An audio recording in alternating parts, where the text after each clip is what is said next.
Seeing the bus approaching in the distance, the woman makes a bold decision. She runs to the opposite side of the road, first taking off the cross pendant from her neck, then pulling a Muslim headscarf from her bag and putting it on. Plucking up her courage, she flags down the large bus.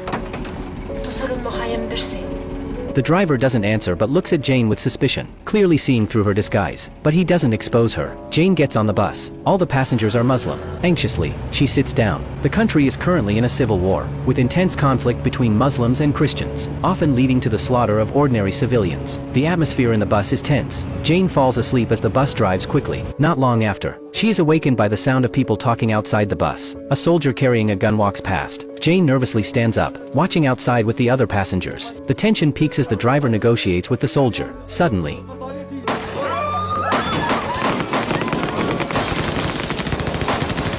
Jane reacts quickly, ducking down to avoid the shot. Most of the people on the bus are hit. Jane turns to see a mother and daughter covered in blood, the mother tightly holding the little girl. More sounds come from outside. The soldiers are doing something. The few survivors inside the bus are like lambs waiting to be slaughtered. Jane slightly raises her head. The soldiers outside are laughing and talking, clearly unconcerned about the people still alive inside the bus. The mother looks up, and Jane looks up too. A soldier climbs onto the roof of the bus. They then see the soldiers moving gasoline drums onto the roof, and starting to pour gasoline over the bus. Despair spreads. The only people who can still move are Jane, the mother and the daughter. They squeeze toward the bus door, trying to avoid the gasoline dripping from the roof. Jane suddenly pulls out her cross pendant.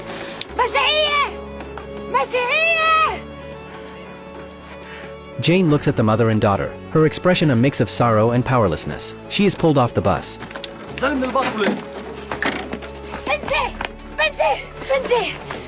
The mother instantly understands. She is filled with both pain and helplessness. Jane tries to hold the child and leave quickly.